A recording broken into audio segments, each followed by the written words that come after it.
Hello, नमस्ते प्यारे विद्यार्थियों और प्यारे दोस्तों, कैसे हैं आप सब? मैं वर्त कुमार आप सभी का स्वागत करता हूँ ऑलवेज हमेशा की तरह me and my YouTube class के अंदर। अब यहाँ पर हम इस वीडियो में बहुत ही महत्वपूर्ण जानकारी आपके समक्ष साझा कर रहे हैं, क्योंकि आप सभी को पता होगा, और अगर नहीं पता है तो एक बार हम बता देते हैं कि अब 12th का रिजल्ट आ चुका है। भले वो सीबीएसई हो या आरबीएसई हो, every system okay, every stream, जैसे art science commerce.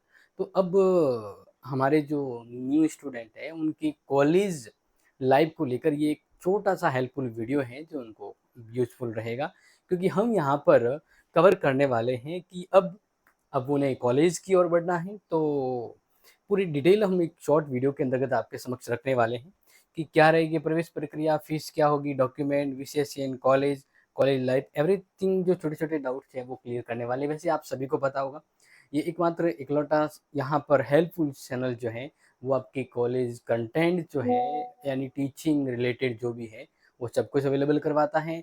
All update available करवाता है, notes, course, everything will be available on me and my YouTube class. तो अब यहाँ पर ये हमारे जो ओल्ड स्टूडेंट है वो ज़रूर अपने न्यू यंगर फ्रेंड्स स्टूडेंट को शेयर करें, ताकि उन्हें ये जानकारी पता रहे। अन्यथा वो फिर सूख जाएंगे कि भाई कब स्टार्ट हुए थे, एडमिशन वगैरह प्रोसेस किया था। तो मैं थोड़ा सा इसका आइडिया आपको बता देता हूँ, तो इसको नोट कर लीजिएगा, ठीक है।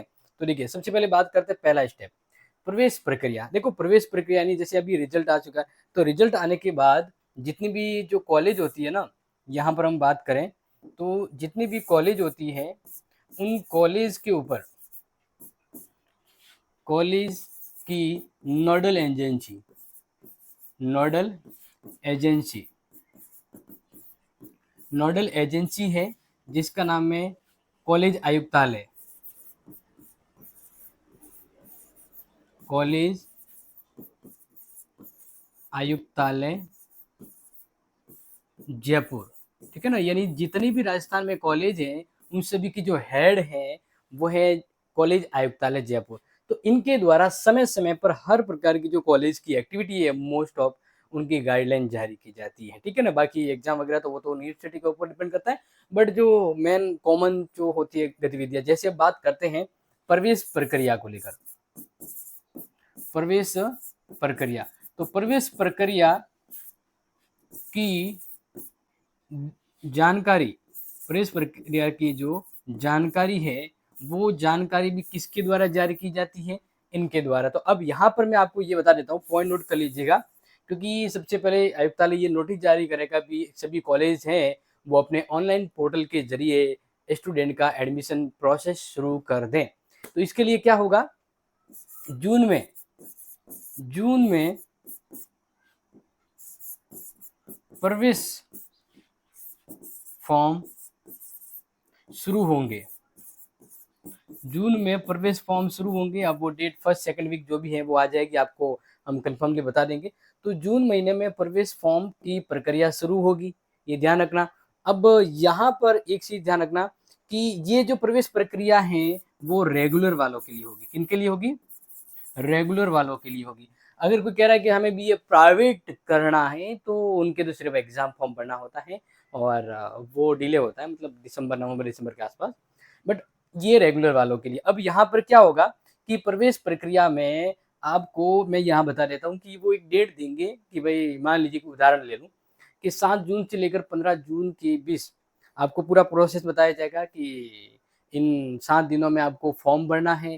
फॉर्म भरने के बाद आपके मेरिट बनेगी, ठीक है ना। तो आपको क्या होगा, यहाँ पर ध्यान दीजिएगा कि आप ऑनलाइन फॉर्म भरोगे। फॉर्म कैसे भरना है? ऑनलाइन फॉर्म भरना है, ठीक है। ऑनलाइन फॉर्म भरोगे और फॉर्म भरने के बाद वो फॉर्म आपके पास ही रखना है। फॉर्म भरने के बाद फिर क्या होगा कि आप जिस कॉलेज के लिए फॉर्म भर रहे हो, आपको जैसे अलग अलग यूनिवर्सिटी है, आप यूनिवर्सिटी के अकॉर्डिंग पोर्टल पर, जैसे जेएनयू, एमएलएसी वगैरह जो भी है, तो आप क्या करोगे, उस यूनिवर्सिटी के पोर्टल पर जाओगे और वहाँ फॉर्म भरोगे। तो फॉर्म भरते समय आपको ये भी है कि आपको कॉलेज कौन सी सिलेक्ट करनी है वो वहाँ पर भी तय होगा, और इसके बाद आप फॉर्म भरोगे। फॉर्म भरने के बाद क्या होगा, मेरिट निकलेगी। क्या निकलेगी? मेरिट निकलेगी। मेरिट ध्यान रखना, यहाँ पर आपको बता देता हूँ कि आपके परसेंट है उस हिसाब से, एक्चुअली का कॉलेज जो गवर्नमेंट कॉलेज में सीट होती है, तो बेटर परसेंटेज या अच्छे परसेंटेज उनको वो मिल जाती है, बाकी को फिर प्राइवेट कॉलेज से रेगुलर करनी पड़ती है, तो आपकी मेरिट निकलेगी।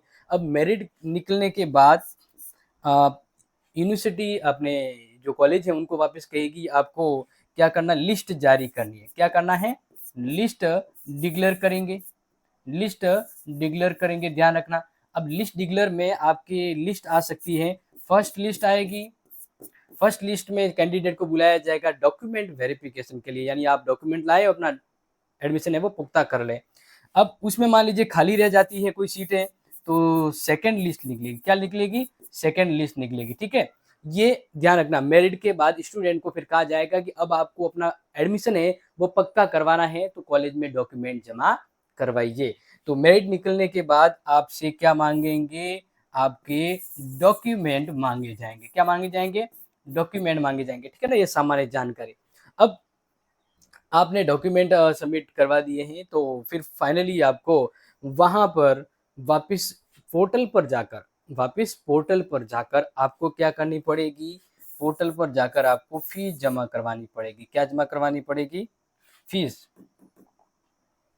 ठीक है। ये फीस जो है वो फीस देख, ध्यान रखना, डॉक्यूमेंट जब आप जमा करवा जाओगे ना तब आपको कोई नॉमिनल फीस होती है। नॉमिनल फीस का मतलब यहाँ पर है ना, मैं आपको कहूँ कि 1K से लेकर 2K के बीच आपकी फीस रहने वाली है।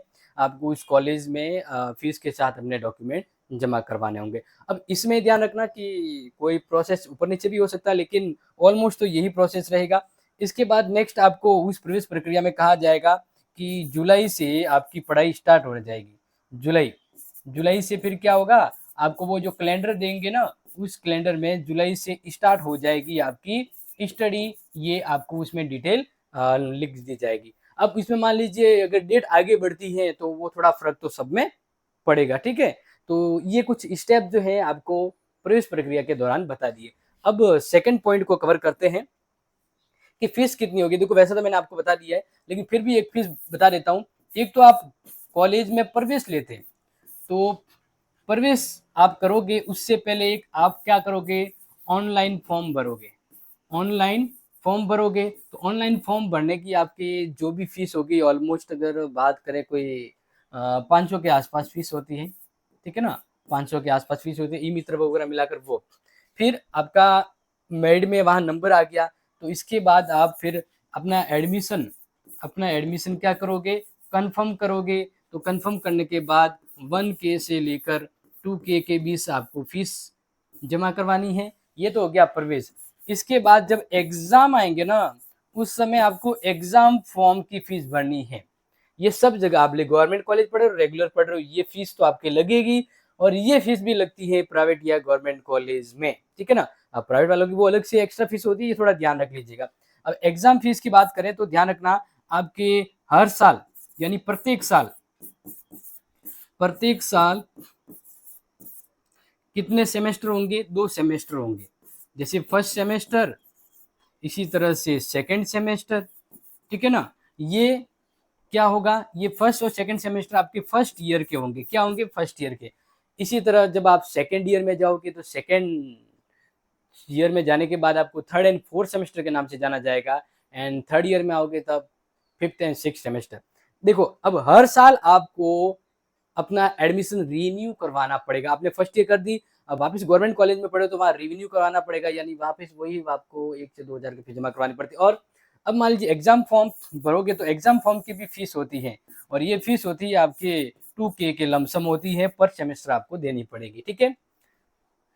ये जानकारी only me and my top class की कंफर्म सोर्स और कंटिन्यू जो हम आपको पढ़ाते हैं उसी सोर्स के अकॉर्डिंग बता रहे हैं। आगे बात करते हैं नेक्स्ट टॉपिक को, जैसे कि डॉक्यूमेंट क्या चाहिए, क्योंकि ये सवाल बड़ा था ना कि सर डॉक्यूमेंट क्या चाहिए। तो मैं आपको डॉक्यूमेंट को भी थोड़ा ये जूम कर लेता हूँ, क्योंकि इतने सारे डॉक्यूमेंट है ना कि वैसे ध्यान रखना कि कोई कोई डॉक्यूमेंट की ही ज़्यादातर जरूरत पड़ेगी। ये मैंने सभी बता दिया। मान लीजिए कोई बाहर से ही हो तो उसको कैसे पता होना चाहिए, क्या करना चाहिए। तो देखिए एक बार मैं आपको अच्छे से आपको बता देता हूँ। देखिए सबसे पहले तो आप फ्रेश एडमिशन है तो ध्यान रखना 10th की मार्कशीट चाहिए, जो राइट कर रहा हूँ ध्यान रखना। 12th की मार्कशीट चाहिए, राइट कर रहा हूँ ध्यान रखना। मूल और फोटोकॉपी दोनों आप उस समय अभी आ जाएगी, रिजल्ट आया तो जल्द आ जाएगी। इसके बाद आपको टीसी मिलेगी, टीसी भी जरूरी है। इसके बाद सीसी भी जरूरी है। आप रेगुलर कर रहे हैं, प्राइवेट कर रहे हैं तो ये इवन नहीं भी होता है, ये ध्यान रखना। इसके बाद जन्म प्रमाण पत्र, ये मान लीजिए आपके कुछ इशू जो है तो आपको कंपलसरी, अदरवाइज ये जरूरी है। इसके अलावा नेक्स्ट जो है आधार कार्ड, वो कंपलसरी है।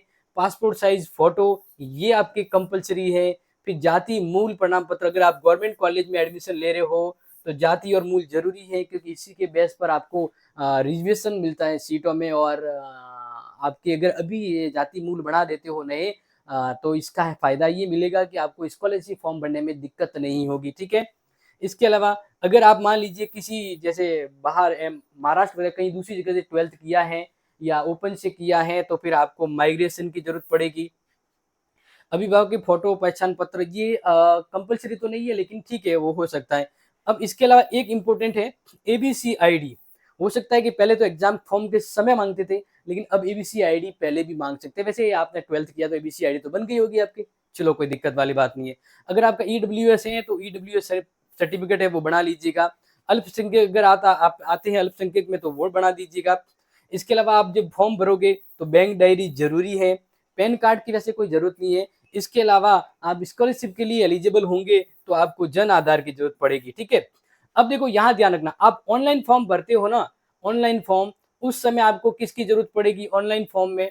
आपको 10, 12, आधार, बैंक डायरी, फोटो, ये कुछ जानकारी पड़ेगी। लेकिन फिर भी हम आपको बता देते हैं कि इसके अलावा भी ऑनलाइन प्रोसेस में अभी शुरू होना है, तो हो सकता है कुछ और एक्स्ट्रा कुछ अपडेट मांगे, तो वो ध्यान। एक आय प्रमाण पत्र भी जरूरी है, क्योंकि वो आपको स्कॉलरशिप या उस ऑनलाइन में पोर्टल में भी ध्यान रखेगा। तो ये फुल फ्लैश अपडेट आपको यहाँ पर दे दी कि कौन से डॉक्यूमेंट अभी तक नहीं है तो तय कर लीजिए, क्योंकि अभी भी आपके पास समय है, तैयार कर लीजिएगा डॉक्यूमेंट। क्योंकि जब एडमिशन फॉर्म शुरू होगा प्रोसेस और समय कम होगा और आप फिर ई मित्र के चक्कर काटोगे तो वो डेट निकल जाएगी। आप इस चीज को फोकस कीजिएगा। आगे बात करते हैं, तो कॉलेज का चयन करना है। अब देखिए यहाँ पर मान लीजिए आप 12th किया है तो आप एमएलएसयू, या बात करते हैं जेएनवीयू, या एमडीएस, या बीकानेर की जो यूनिवर्सिटी है, ठीक है ना, ये अलग अलग एमडीएस, ये यूनिवर्सिटी। अब मान लीजिए आप इनमें से किसी भी में भी आप जाते हैं, वो आपकी प्रेफरेंस है। मोस्ट ऑफ मैं जो क्लासेज हैं वो इनके लेता हूँ, जेएनवीयू की, ऑल अपडेट जेएनवी की लेता हूँ। बाकी क्लासेज तो आपको सबकी हम पढ़ाते हैं, ये जो भी कॉलेज है। इसके अलावा जैसे मान लीजिए आप आरयू के भी है, या दिल्ली यूनिवर्सिटी के भी है, दिल्ली यूनिवर्सिटी, लखनऊ यूनिवर्सिटी के भी है, ठीक है ना। या तो मतलब हमारे जो चैनल पर है ऑल ओवर भारत के कहीं भी से भी स्टूडेंट है वो कंटिन्यू पढ़ते हैं। बट क्लासेस तो हम सबकी लेते हैं, क्योंकि कॉमन सी होती है लगभग। लेकिन ऑल टाइम जो अपडेट जो मैं देता हूँ कॉलेज रिलेटेड, वो ऑनलाइन ऑनलाइन अपडेट जो है वो जेएनवी से रिलेटेड ज़्यादा देता हूँ। बाकी क्लासेस सबकी लगती है। तो अब आप खुद चेक तय करना कि कौन सी यूनिवर्सिटी में आपको जाना है, कौन सी यूनिवर्सिटी में आपको जाना है वो आप तय कर लीजिएगा। फिर यूनिवर्सिटी के अकॉर्डिंग आपकी सिटी वाइज आपको कॉलेज मिलेगी। सिटी के अनुसार क्या होगी आपके सिटी कॉलेज। जैसे मान लीजिए आप जेएनवीयू सेलेक्ट करते हैं, तो जेएनवीयू की ब्रांचेज कॉलेज जो है वो लगभग जैसे जैसलमेर, बाड़मेर, जालोर, पाली, इन लगभग 5 जो डिस्ट्रिक्ट है उनमें जेएनवीयू की ब्रांचेज है। तो इस प्रकार से आप जैसे जेएनयू सेलेक्ट करते हैं तो फिर इनके अंदर आप कॉलेज सेलेक्ट करना कि आपके नियर बाय आपकी सिटी में कौन सी कॉलेज है, आप उसको सिलेक्ट करना, ठीक है। इस तरह से आप कॉलेज चयन करें। और मान लीजिए फाइनली अगर आपके का नंबर कम है और कॉलेज नहीं मिलती है, तो आपको अपने सिटी की कोई प्राइवेट कॉलेज है वहाँ से आपको करनी पड़ेगी रेगुलर। क्लियर? तो ये कॉलेज चयन का मैं आपको सिस्टम बता दिया। अब नेक्स्ट पॉइंट अपना कौन सा कवर करना, विषय, यस, सब्जेक्ट।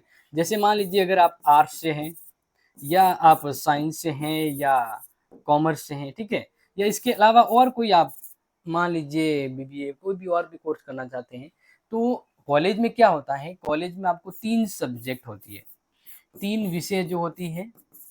3 विषय के अलावा आपकी एक होती है अनिवार्य विषय। क्या होती है? अनिवार्य। 3 विषय तो आपके वही हैं जो आपने सेलेक्ट की हैं। जैसे मान लीजिए कोई मैं आर्ट्स का स्टूडेंट बताऊँ तो हिस्ट्री, पॉलिटिकल, ज्योग्राफी ली होगी। अब यहाँ पे ध्यान रखना, यहाँ पर ध्यान रखना कि अपने कॉलेज लाइफ में आप जो स्कूल की सब्जेक्ट है उसके अलावा और कोई सब्जेक्ट ले सकते हैं, यस आपको छूट है। लेकिन यहाँ पर आप आर्ट्स से साइंस की कॉलेज में सब्जेक्ट नहीं ले सकते, या साइंस से आप आर्ट्स में आ जाते तो बिल्कुल सही है। ध्यान रखना, अगर आप साइंस से आर्ट्स की विषय की सब्जेक्ट से कॉलेज में करना चाहते हो तो बिल्कुल कर सकते हो, लेकिन अगर आप आर्ट्स की विषय के साथ साइंस बीएससी करना चाहते हैं तो नहीं होगी। समझ में आ गया? ये थोड़ा इंपॉर्टेंट ध्यान रखना। अब विषय आप सिलेक्ट कर लेना, क्योंकि आपको ध्यान रखना आप जिस कॉलेज में अप्लाई करो वहाँ विषय कौन सी है, तो आपको क्या करना पड़ेगा, सब्जेक्ट ग्रुप का चयन करना पड़ेगा। क्या करना पड़ेगा, सब्जेक्ट ग्रुप का चयन करना पड़ेगा। और अनिवार्य विषय तो वो ऑटोमेटिकली ऐड हो जाती है, हर अलग अलग सेमेस्टर में अलग अलग होती है, जो आप समय पर बढ़ेंगे तो हम आपको इसके बारे में बता देंगे। इसके बाद नेक्स्ट अंतिम चैप्टर रहता है कॉलेज लाइफ।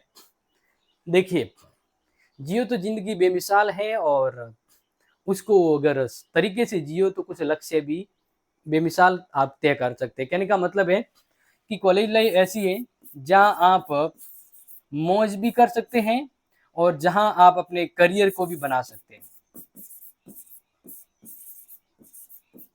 ठीक है, अगर मौज कर ली कॉलेज लाइफ में तो फिर बाद में कॉलेज खत्म होने के बाद भटकना पड़ सकता है, क्योंकि मेहनत करनी पड़ेगी, नौकरी लेनी पड़ी है।